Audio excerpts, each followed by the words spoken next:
Mesdames, Messieurs, bonsoir et merci de nous rejoindre pour ce point de l'actualité. Le gouvernement a décidé d'indemniser les personnes affectées par le projet d'aménagement de la station balnéaire d'Avlekété. C'est l'une des décisions du Conseil des ministres de ce jour.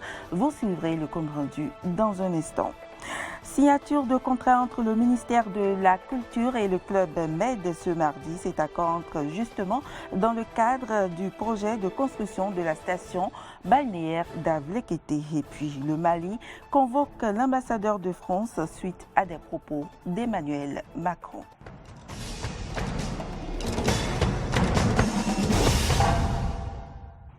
Bienvenue à toutes et à tous. Le Conseil des ministres s'est réuni aujourd'hui sous la présidence du chef de l'État Patrice Talon. Au thème, le Conseil a adopté des décrets portant agrément du Code des investissements de 5 sociétés pour le projet d'investissement et l'adoption du projet de décret portant réglementation de la gestion du parc des véhicules et autres équipements motorisés de l'État.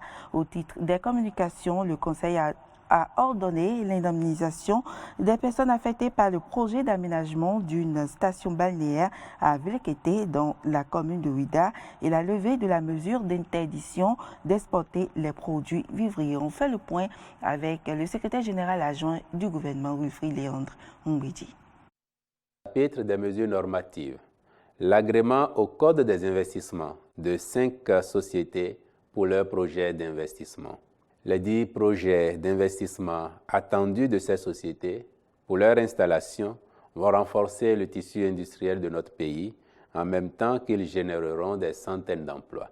Nous avons ensuite l'adoption du projet de décret portant réglementation de la gestion du parc des véhicules et autres équipements motorisés de l'État. Ce décret vise à actualiser celui de 1999 qui, à la pratique, s'est révélé obsolète du fait du développement de l'administration et des réformes intervenues en matière de gestion des biens publics. Le Conseil a, par ailleurs, adopté le décret portant attribution, organisation et fonctionnement du ministère des Infrastructures et des Transports. Au chapitre des communications, en un, l'indemnisation des personnes affectées par le projet d'aménagement d'une station balnéaire à Avlekété dans la commune de Ouidah. L'emprise du domaine concerné par les indemnisations, déduction faite de la superficie occupée par les infrastructures publiques et du domaine public maritime est de 352 hectares, 55 à 54 centiares. Au regard du niveau d'avancement des études, le Conseil a autorisé le ministre de l'Économie et des Finances à mettre les ressources à disposition pour la prise en charge des personnes affectées par le projet afin de permettre le démarrage des travaux. En deux, la levée de la mesure relative à l'exportation de produits vivriers. Le Conseil des ministres, en sa séance du 16 juin 2021, avait, à la suite de leur compte rendu, instruit le ministre de l'Agriculture, de l'Élevage et de la Pêche et le ministre de l'Industrie et du Commerce de veiller à empêcher la sortie incontrôlée des produits agricoles en raison de la hausse des prix de ces produits observés sur nos marchés. Depuis lors, à la faveur des premières récoltes, il se trouve que la disponibilité des vivriers s'est accrue et les prix maîtrisés. C'est pourquoi, en vue de permettre la reprise normale des transactions commerciales, le Conseil a décidé de lever la mesure de restriction qui prévalait jusque-là. Les ministres concernés veilleront à la mise en œuvre effective de cette nouvelle directive. Le ministère du Tourisme, de la Culture et des Arts a signé hier 2 contrats avec le club MED dans le cadre du projet de construction de la station balnéaire d'Avlekété. Il s'agit du contrat de gestion d'Avlekété et du contrat de promotion et de commercialisation des séjours. Cano François Rinto pour le compte rendu. Le projet d'aménagement d'une station balnéaire d'exception à Avlekété dans la commune de Ouidah prend son envol. Le gouvernement, à travers le ministère du Tourisme, de la Culture et des Arts, a procédé ce mardi 5 octobre à la signature avec le Club Med d'un contrat de gestion du futur Club Med d'Avlekété et celui de la promotion et la commercialisation. Après la signature des documents, le président du Club Med a présenté le potentiel touristique du Bénin que le Club Med entend faire découvrir à sa clientèle. Le Bénin possède de formidables atouts. Sa situation géographique, sa stabilité, son développement économique, une vie artistique riche, un grand dynamisme culturel qui repose notamment sur son patrimoine exceptionnel, berceau de la culture, des arts et de la civilisation vaudou. Mais aussi la diversité de ses paysages, à travers un littoral exceptionnel que j'ai eu le bonheur de visiter, mais aussi ses parcs naturels dans tout le pays.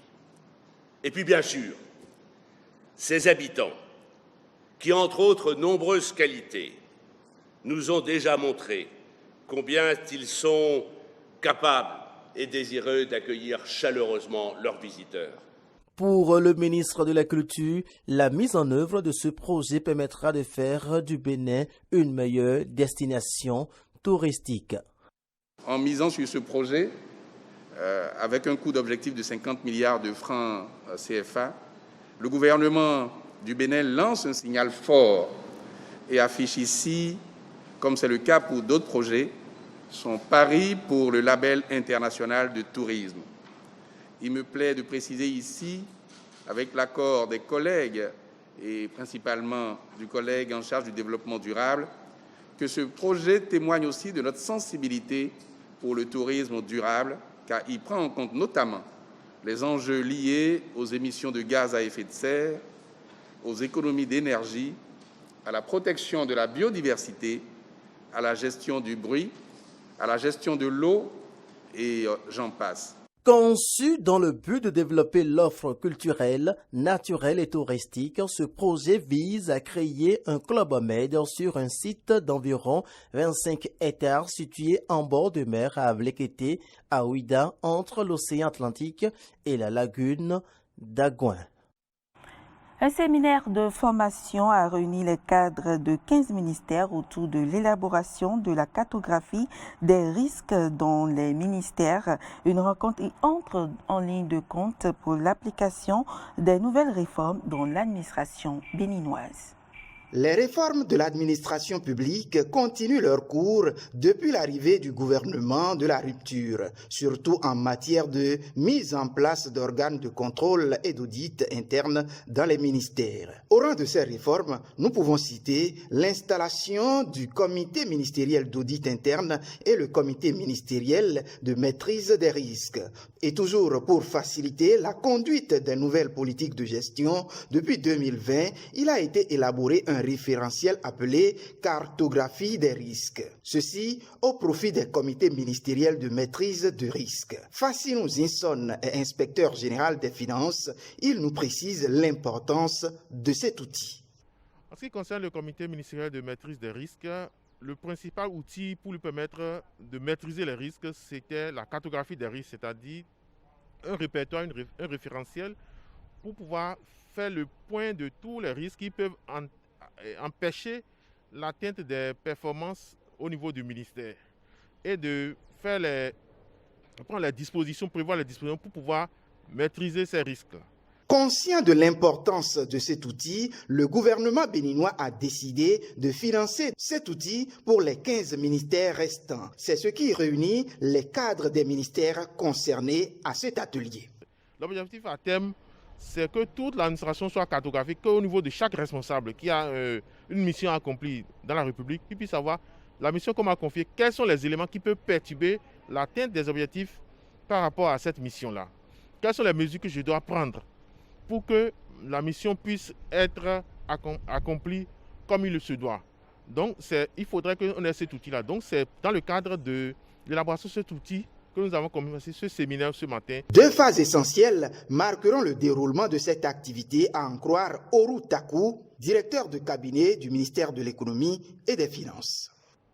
La première, qui s'étend de ce jour, lundi 4 octobre 2021, au samedi 20 novembre 2021, vise l'appropriation par les différents responsables des ministères que vous êtes de la méthodologie d'élaboration de la cartographie des risques, activités placées sous la responsabilité des secrétaires généraux de nos ministères. Quant à la deuxième phase à venir, elle sera consacrée à la conduite d'une mission d'audit interne à forte valeur ajoutée, basée sur les risques selon le cadre de référence de l'audit interne de l'État du Bénin, au profit des organes de contrôle de l'ordre administratif. La prise en charge de cette activité est endossée par les ressources du budget national. Clôture de la 3e session ordinaire du Conseil communal d'Abo-Mekalavi, débutée jeudi dernier. Elle a été clôturée hier. Sur les 12 points inscrits à l'ordre de la session, 11 ont été validés. Il s'agit entre autres de l'adoption du rapport d'activité du maire, de l'approbation du point d'exécution du budget communal gestion 2021 au 31 août, l'adoption également du 3e collectif budgétaire gestion 2021, l'autorisation de virement de crédit, la mise à disposition de domaines dans les arrondissements de Zinvier et de Kpanrou dans le cadre du projet ACES et la mise à disposition d'un domaine CISA à Khosoubeta dans l'arrondissement de Toba et au profit du ministère de l'Agriculture, de l'Élevage et de la Pêche dans le cadre du projet PADMAR. Le Bénin, à l'instar de la communauté internationale, a célébré hier la journée mondiale de l'enseignant.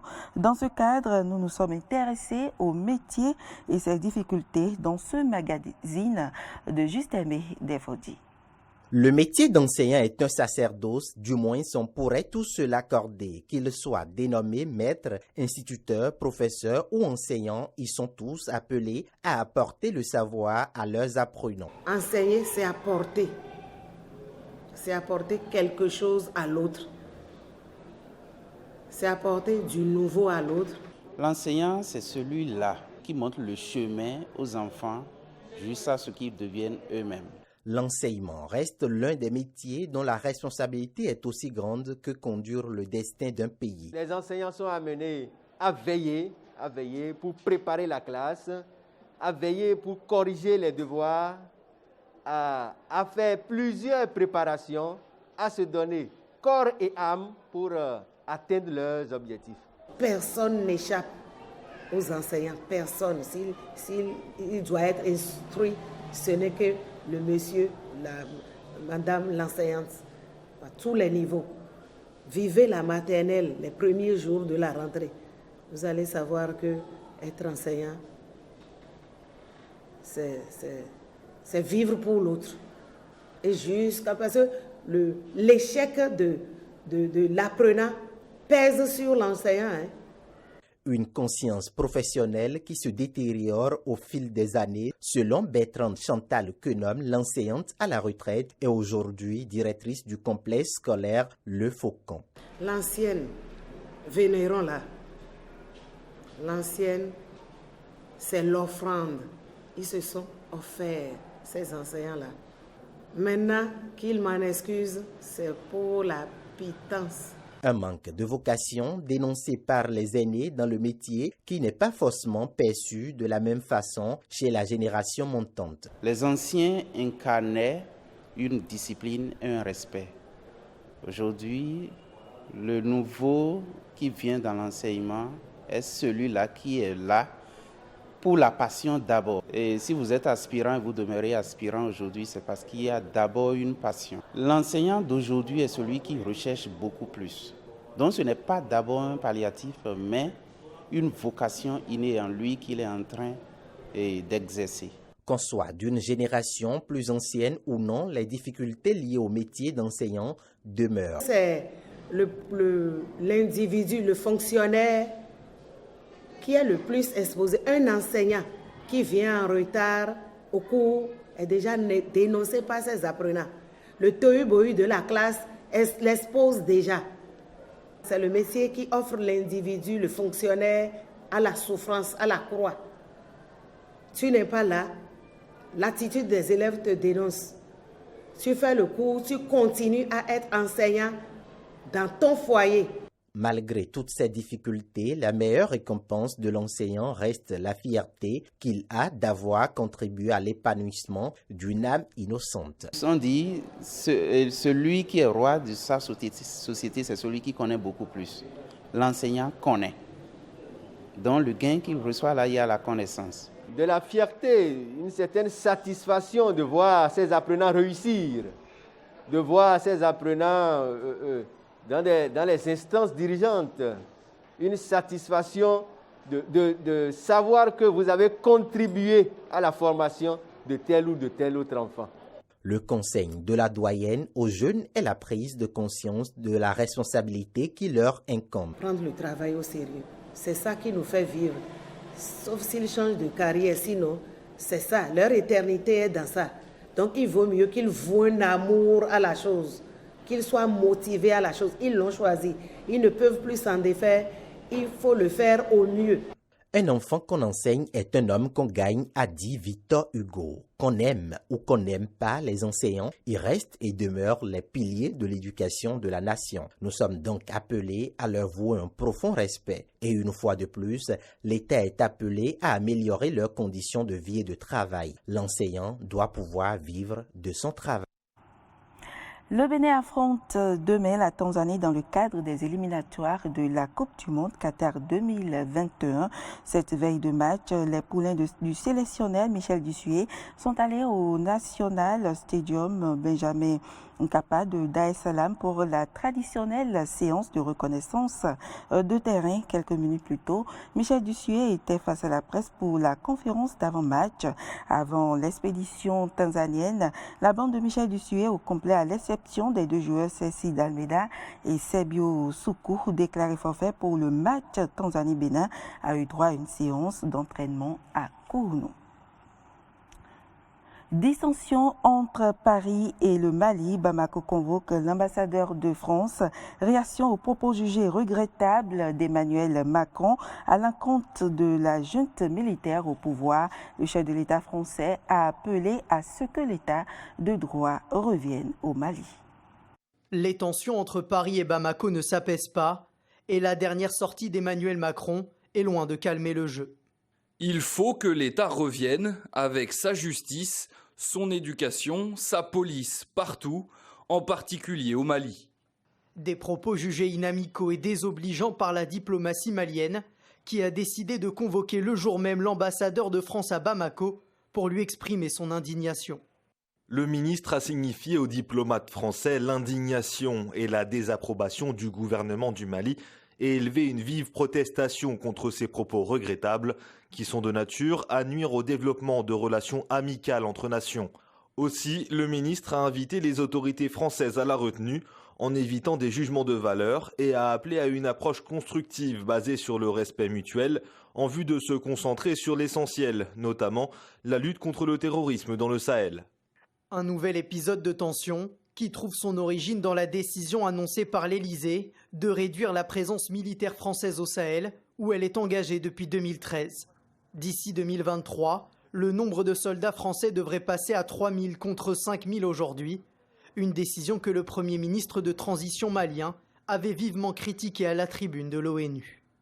Le Mali regrette que le principe de consultation et de concertation, qui doit être la règle entre partenaires privilégiés, n'ait pas été observé en amont de la décision du gouvernement français.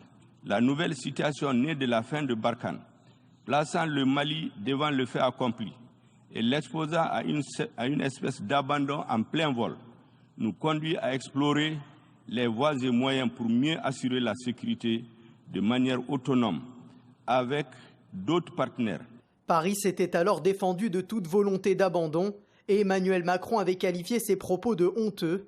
Mais ce qui inquiète le plus la France, c'est le rapprochement entre Bamako et Moscou qui menace la position de partenaire privilégié de la France. En plus des hélicoptères, des armes et des munitions offerts par la Russie, le pouvoir malien envisage de recourir au service d'1 millier de paramilitaires russes, une idée loin d'être au goût de Paris. Si le Mali engage un partenariat avec des mercenaires, le Mali s'isolera, Il perdra le soutien de la communauté internationale, qui est pourtant très engagée au Mali. Et loin de diversifier ses partenariats, le Mali s'enfermera au contraire dans un tête-à-tête avec une société de mercenaires. Si au niveau diplomatique les discussions sont compliquées, sur le terrain la reconfiguration de la présence militaire française dans le nord du Mali s'effectuerait en étroite collaboration avec les forces maliennes, d'après le commandant de la force Barkhane. Mesdames et messieurs, ce sera tout pour cette édition. Merci pour l'attention. À demain.